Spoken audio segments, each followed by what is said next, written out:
ខ្ញុំត្រូវរស់នៅអត់បានជឿចាប់នឹងវ័យសិក្សាដែលខ្លះស្ដាប់ទៅដូចធម្មតាលេធម្មតាមកសម្រាប់ខ្ញុំមិនធម្មតានៅក្នុងសាលាពូនឹងព្រួនញ៉ាំដែរ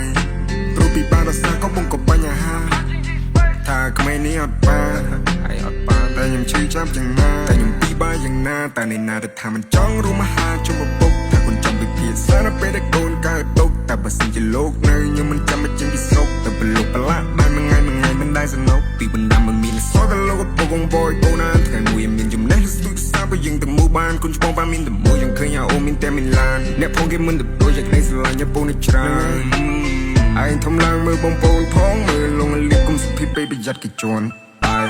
កុំអឺពេកកុំអាងពេកមកល្មមមកកូនពូជថាគំរៀនលួចថាគំរៀនបងឆ្លងតែមួយជំហានទៀតជោគជ័យមុនធ្វើអ្វីធ្វើលយមកនៅក្នុងតំបន់វងដន